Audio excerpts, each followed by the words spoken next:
의원님 룸살롱 접대 몇 차례 받으셨는지. 좀 벌려주세요. 면목 없습니다. 여권, 정권에 사람이라는 사람이 찾아온 적이 있습니다. Y를 치고 우리를 도우면은 없던 일로 만들어주겠다 이런 말을 했습니다. 경찰과도 조율이 됐다 뭐 그런 식으로 얘기했습니다. 저는 안 하겠다 못 하겠다 했습니다. 제 얼굴과 이름이 언론에 도배가 됐습니다. 윤 총장이 정치 참여를 선언하던 그날입니다. 사태가 걷잡을 수 없이 커졌습니다. 공작입니다. 자, 가겠습니다. 구룡복 소빌라 가셨나요? 어떻게 하시겠어요? 여권. 김 씨랑 어떻게 알고 계신 건가요? 그럼 선명한 대가로 소개해 주신다는 약속하셨나요? 자, 말씀드린 것만. 말씀하신 혹시 윤 총장 캠프에서 사퇴하신 게 이건 말씀하신 Y가 누굽니까? 찾아왔다는 사람 누군가요? 누가 그런 얘기 했다는 건가요? 자, 말씀드릴게요. 자, Y를 찾아준다는 게 Y가 누굽니까? 경찰과 어떤 게 조율이 됐다는 공직입니까? 거죠. 있는 그대로만 아이가 어떤 게 공작입니까? 있는 그대로만 보여드리겠습니다. 있는 그대로가 어떤 거죠? 미안합니다. 의원님 한 말씀 해주십시오. 해주십시오. 미안합니다.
2018년 12월 최저임금 인상 보완 조치가 필요하다던 대통령님의 말씀은 코로나 팬데믹 앞에선 예외입니까?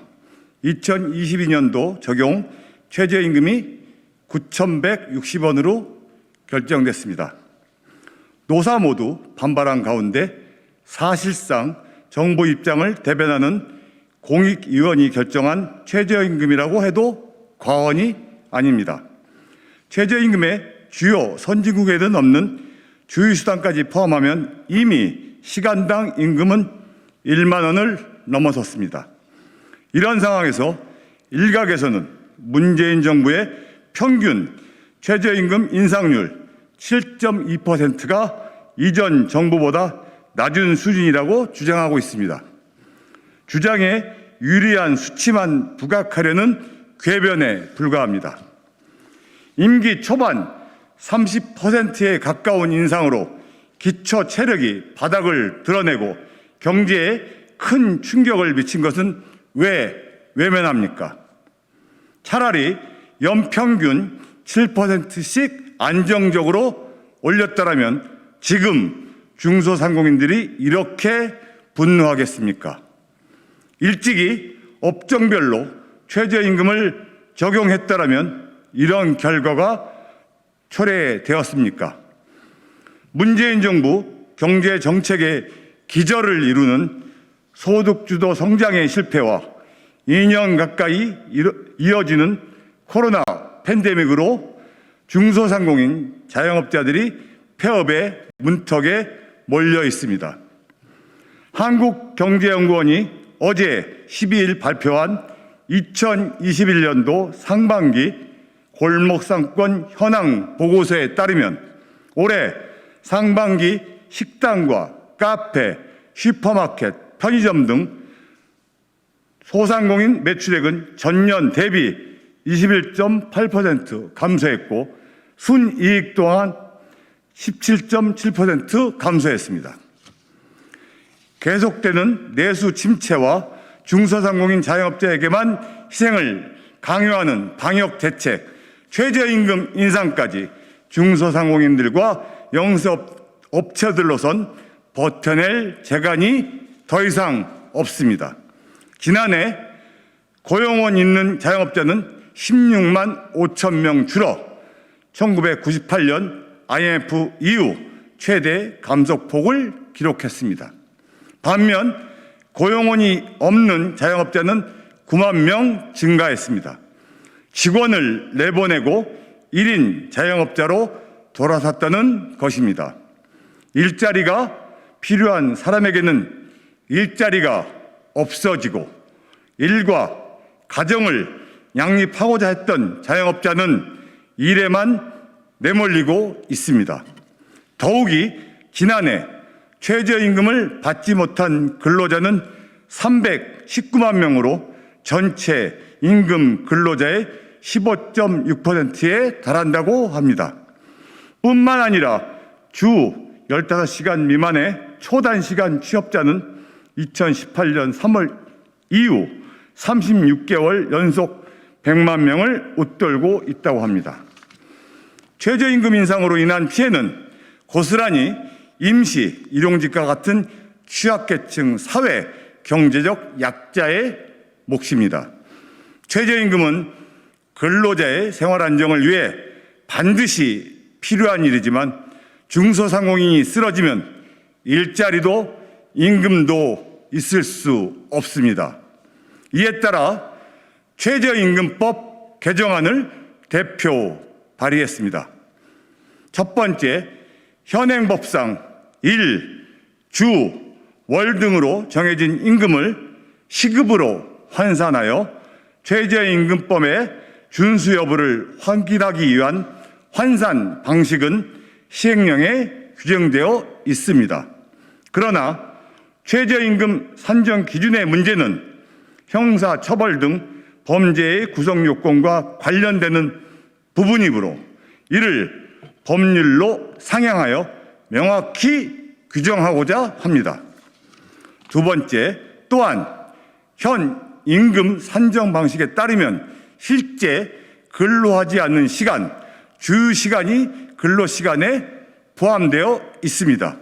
정부가 2018년 말 최저임금법 시행령을 일방적으로 고치는 바람에 실제 일한 시간에 맞게 시급을 줬어도 결과적으로 최저임금을 어기는 범죄자 꼴이 됐습니다.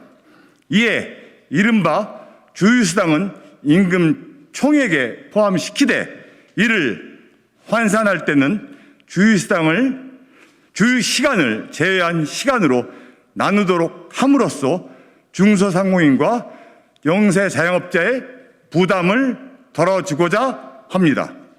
하루하루 생존을 위해 몸부림치는 중소상공인들은 전대민문의 혼란 상태에 출구가 보이지 않고 있습니다. 절망의 터널에서 중소상공인들과 자영업자들께서 한 줄기 희망을 드리는 정책과 법 개정에 주저없이 나서겠습니다. 감사합니다.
네, 국민의힘 대변인 양준우입니다.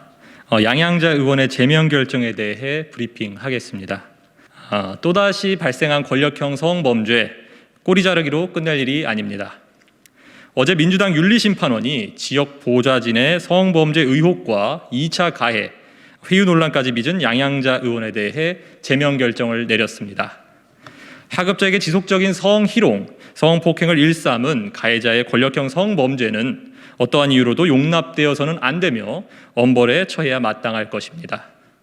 가해자에게 구속영장이 청구된 만큼 수사 과정에서 가해자의 추악한 행동을 낱낱이 밝혀내야 할 것입니다. 하지만 지난 박원순 전 시장, 오거돈 전 시장의 사례에서 보았듯이 피해자에게 고통을 주는 것은 가해자뿐만이 아닙니다. 잊을만 하면 계속되는 2차 가해 역시 피해자에게 씻을 수 없는 고통과 상처를 주게 됩니다. 게다가 가해자의 친인척인 양 의원은 광주시당으로부터 2차 가해 중단하고 피해자와 접촉 자제하라는 경고까지 받은 바가 있습니다. 양 의원에 대해서도 사건의 인지 시점과 인지 과정, 이후에 2차 가해와 회유에 대해 상응하는 조치가 이루어져야 할 것입니다. 민주당의 책임 또한 결코 가볍지가 않습니다. 반복되는 권력형 성범죄에도 매번 허울 좋은 성인지 교육만 되풀이하고 형식적인 사과로 어물쩍 넘어가려고 하다 보니 매번 이런 일이 반복되는 것입니다. 은근슬쩍 개인의 일탈로 치부하거나 제명 절차로 할 일은 다 했다는 듯이 넘어가서는 안 될 것입니다. 국민 앞에 섰고 대제하고 환골탈태 수준의 재발 방지책을 국민 앞에 내놓아야 합니다. 송영길 대표가 공언한 혁신과 변화의 모습을 국민들이 지켜볼 것입니다.